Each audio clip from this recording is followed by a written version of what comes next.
Sunset did not arrive all at once. It bled into the hospital. The gold light of Chapel Ward held at the threshold, bright as a line drawn by a hand that refused to shake. Beyond it, the corridor darkened by degrees. Fluorescent lights failed one after another. Shadows lengthened under doors, then began to move without permission. Noah cried until June pressed him to her chest and hummed. The hostile footsteps grew louder. 3 taps came again at the chapel doors. Soft. Patient. Wrong. Helena, please, I am losing blood. Helena did not move. Her crossbow aimed at the center seam between the doors. Elias watched her jaw. It locked hard enough to hurt him by sympathy. Field Raid painted the door in warning red. Emotional breach attempt ongoing. Vocal mimicry confidence high. Recommended response silence. Kay stood beside Elias with one hand pressed to her ribs. Her face was pale, her mouth was not. I hate the system when it gives good advice. That is most of the time. I know it is exhausting. The voice outside changed. Kay, baby, open the door. Kay's hand tightened. Mara stepped closer, fire blooming from both palms. Nobody answers. What if it says my name? Then you discover personal growth through shutting up. The third voice was Elias' own. 10 seconds late. The carpet voice paused. Again. For one breath, Elias was back in the dispatch center, back under emergency lights, back with every missed second standing behind him like a court. Kay elbowed him. Not hard. Enough. Do not let the hallway narrate your traumas. I was not. You had the face. I have many faces. That one is dumb. The chapel lights flickered. Then the hospital went dark. Every person in Chapel Ward inhaled at once. The safe zone answered. Gold light rose from the floor in thin lines, tracing the aisle, the altar, the reinforced door frames, the pews shoved into barricades, the frozen patches Priya had laid in the north corridor. It was not bright enough to comfort anyone. It was bright enough to show them what was coming. The first impact hit the north barricade. Metal screamed. Someone screamed with it. Positions. Fighters moved. Fighters was generous. Lewis had Hammerhand, Priya had water, Mara had fire, 2 security guards had batons, Tyler had a spear made from a curtain rod and the expression of a man regretting every life choice that led to fabric-based warfare. Elias stood behind the north barricade with Kay. You should be farther back. You should say new things. You should give me fewer classics. Field Raid painted the hallway. Approach vector north. Contact in 12 seconds. Weak points lower left barricade. Stored action empty. Elias loaded a chair. Not elegantly, he grabbed it, made a hard shove toward the corridor, and stored the action at the moment his shoulders began to burn. Stored action, launch chair through north gap. Then he placed the chair against the barricade's weakest point. That is either brilliant or furniture abuse. Ask me after impact. The first shambler hit the vending machine. The barricade held. The second hit lower. The weak point buckled. Elias released the chair. It blasted through the forming gap and struck the second shambler in the face. The creature fell backward into the third and fourth. Priya froze the spilled saline. The pile of monsters became a sliding argument with gravity. Lewis stepped forward and punched the lead shambler so hard its head struck the wall behind it. Zone defense contribution registered. Again came fast. The first wave was not clever. It was mass. Shamblers, thin ambulance creatures with too many elbows, Compromised corpses in hospital gowns, a thing dragging IV poles like antlers, all drawn by Donhart's beacon and the promise of a refuge to break. They threw themselves into the north approach until the corridor became a machine for producing impacts. Elias loaded and released actions until his thoughts felt bruised. Throw tray. Release. Kick corridor. Store. Place corridor. Release. Pull brake. Wait. The timing became music. Ugly music played on metal and panic, but music. Mara burned anything that reached over the barricade. Her flames came in precise lashes now, not panicked bursts. White-blue fire cut fingers, mouths, and reaching joints. The smell was awful. The result was worse for the monsters. Left. Elias turned. A shambler had squeezed one arm through the lower gap. Its fingers opened and closed inches from Tyler's ankle. Tyler froze. Tyler, I see it. then stab the thing you see. Tyler made a sound that might have been bravery if translated kindly and drove the curtain-rod spear down through the creature's wrist. It pinned the arm to the floor. The shambler did not scream. Tyler did. It moved. They do that. Priya swept one hand down. Ice crawled over the pinned arm and locked it solid. Lewis crushed it with one punch. I helped. Yes, now help again. Then the voices started. Eli, His mother's voice came from the east corridor. Elias almost missed a release. Kay slapped his arm. Not his face. Progress.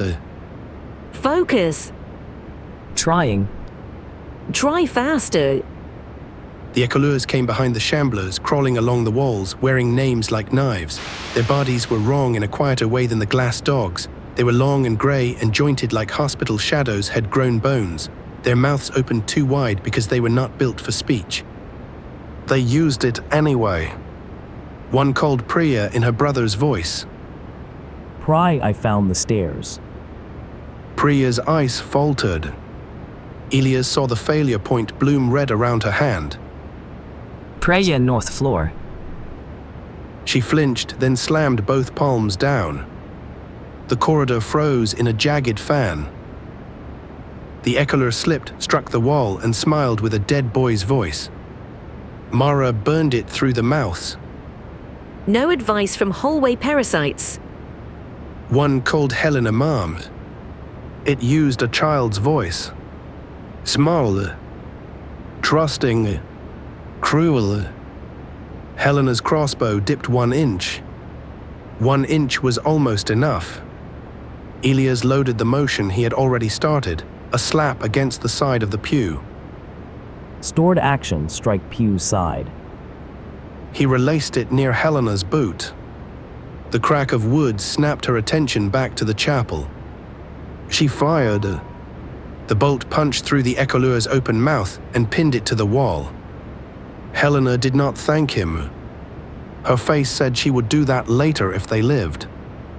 One whispered to June that a good mother would run. June stood with Noah against her chest. For one terrible second, she looked toward the side corridor. Gold light shivered around the baby. Grant groaned from the pew where they had tied his wrists with curtain cord. He looked from June to the door and back again. They will kill us for him. Kay turned so slowly that even the monsters seemed to lose interest for a heartbeat. Say one more word near hurt. Grant shut his mouth. The Ecolure whispered again. Run. Mara's fire crossed the chapel in a white line and burned the word out of the air. She said no. The north barricade buckled. Not at the lower left. The right brace. Failure point shifted. Brace right. Lewis lunged, but an ambulance creature slid under the vending machine and hooked both elbows around his leg. It pulled with the strength of something that did not care if it tore itself apart. Lewis went down. The right brace screamed. Tyler jabbed his spear and missed. Mara's fire was blocked by 3 bodies. Priya's ice had gone thin. Elias had nothing stored. 10 seconds late. Again. No. He grabbed the metal tray from the supply cart and slammed it downward. He stored the action at the instant of impact, then shoved the tray into the widening gap like a shield. Stored action, downward strike. Kay. She understood before he finished. Kay kicked the tray sideways into place. Elias released. The stored strike detonated downward through the tray, folding it over the ambulance creature's head and pinning both elbows to the tile. Lewis roared and brought Hammerhand down. The creature stopped being a problem. The barricade held. For 9 seconds. 9 seconds mattered. Helena used them. Rotate North Team back 1 pace, fire line forward, ice on their feet, batons only when they reach. People moved. Not perfectly, not bravely, but together. The Dawnheart glow steadied. Elias felt the change before the system named it. Morale cohesion restored. Beacon profile concealed. Chapel ward integrity, 86%. Elias! He looked up. The ceiling tiles above the north corridor were bulging. Something had gone over the barricade. Not through. Over. A pale hand punched down through a tile. Then another. Then a long body folded through the ceiling like wet paper and dropped behind their line. It landed between June and the altar. Every gold line in the chapel flared. The creature wore Elias' voice.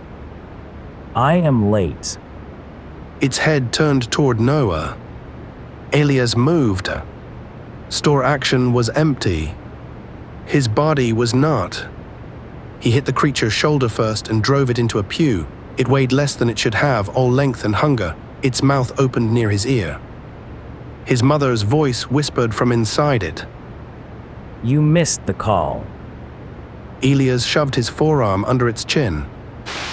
Get better material. Kay came in low with a surgical stool and smashed one of its knees sideways. Mara followed with fire. The creature shrieked in 3 familiar voices at once. June did not run. She stepped backward into Dorothy's surgical room. Dorothy closed the door between June and the fight and stood in front of it with a scalpel. Absolutely not. Elias and Kay dragged the burning echolure toward the safe zone threshold. It thrashed, reaching for Noah with fingers that split into too many smaller fingers.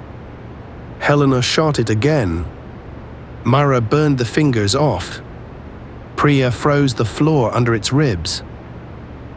Lewis punched it through the ice. The creature came apart. The wave broke at 8:03 p.m. Not ended. Broke. The corridor fell quiet except for groans, flames, and people sobbing quietly because they had not died. Elias slid down beside the broken pew. Kay sat next to him, breathing shallow. Your shoulder. Still attached. Low bars. The night is young. The system chimed. First wave repelled. Chapel ward integrity, 83%. Civilian casualties, 0. Defensive contribution registered, store action, failure point, morale cohesion.